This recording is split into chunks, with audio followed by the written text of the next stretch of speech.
కర్ణాటకలో ముఖ్యమంత్రి మార్పు తప్పదా? సిద్ధరామయ్య, డీకే శివకుమార్ మధ్య పవర్ షేరింగ్ పాలిటిక్స్ నడుస్తున్నాయా? తాజాగా సీఎం సిద్ధరామయ్య చేసిన వ్యాఖ్యలు ముఖ్యమంత్రి మార్పు ఊహాగానాలకు మరింత బలాన్నిస్తున్నాయి. కర్ణాటక ముఖ్యమంత్రి పదవిపై నెలకొన్న ఊహాగానాలు, రాజకీయ ఉత్కంఠ నడుమ సీఎం సిద్ధరామయ్య కీలక వ్యాఖ్యలు చేశారు. పార్టీ అధిష్టానం నిర్ణయిస్తే తాను 5 ఏళ్ల పాటు ముఖ్యమంత్రిగా కొనసాగడానికి సిద్ధంగా ఉన్నానని స్పష్టం చేశారు. సీఎం మార్పుపై తుది నిర్ణయం కాంగ్రెస్ కేంద్ర హైకమాండ్ మీదే ఆధారపడి ఉందని, ఆ నిర్ణయాన్ని తాను డిప్యూటీ సీఎం డీకే శివకుమార్ అంగీకరించాల్సి ఉందని చెప్పారు. 2 రోజుల కింద తాను 5 ఏళ్లు ముఖ్యమంత్రిగా ఉంటానని బలంగా చెప్పిన సిద్ధరామయ్య ఇప్పుడు మాత్రం హైకమాండ్దే నిర్ణయం అని స్వరం మార్చడం కర్ణాటక రాజకీయాల్లో చర్చనీయాంశంగా మారింది. మిగిలిన 2.5 ఏళ్ల నాయకత్వం కోసం CM Siddaramaiah, deputy CM DK శివకుమార్లు పట్టుబట్టగా అధిష్టానం జోక్యం చేసుకోవాల్సిన పరిస్థితి వచ్చింది. 3 రోజుల క్రితమే ఏఐసీసీ అధ్యక్షుడు మల్లికార్జున ఖర్గే బెంగళూరుకు చేరుకుని సీఎం, మంత్రులతో చర్చించారు. అయినా చివరకు ఈ వ్యవహారంపై స్పష్టత ఇవ్వలేకపోయారు.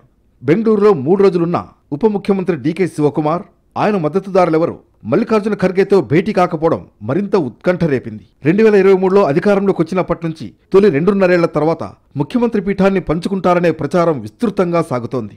నవంబర్ 20న ఈ 2.5 ఏళ్ల కాలపరిమితి ముగియడంతో రాష్ట్ర రాజకీయాలు మరింత వేడెక్కాయి. CM Siddaramaiah, deputy CM DK Shivakumar తమ శిబిరాలకు చెందిన నేతలతో కలిసి ఢిల్లీకి రాకపోకలు పెంచారు.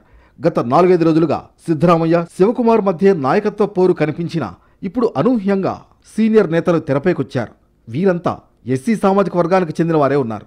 అనివార్యంగా సిద్ధరామయ్యను సీఎం పదవి నుంచి తప్పించాల్సి వస్తే ఆ అవకాశాన్ని ఈసారి ఎస్సీలకు ఇవ్వాలన్న డిమాండ్ వినిపిస్తోంది. డీకే శివకుమార్ పట్ల అధిష్టానం కూడా అంత సానుకూలంగా లేదని తెలుస్తోంది. డీకే తన నాయకత్వ లక్షణాలతో పార్టీని నడిపించినా ఆయనకు మద్దతుగా ఉండే నేతల సంఖ్య పరిమితమేనని భావిస్తోంది. తనకు కాదంటే అహింద వర్గానికి చెందిన వారికి సీఎంగా అవకాశం ఇవ్వాలని మొదటి నుంచి సిద్ధు ప్రయత్నిస్తున్నారు. మొత్తం పవర్ షేరింగ్ అంశం కాంగ్రెస్ అధిష్టానానికి తలనొప్పిగా మారింది. ఈ సంక్లిష్ట పరిస్థితిని చక్కబెట్టేందుకు పార్టీ అగ్రనేత రాహుల్ గాంధీ జోక్యం చేసుకునే అవకాశం ఉందని పార్టీ వర్గాలు భావిస్తున్నాయి.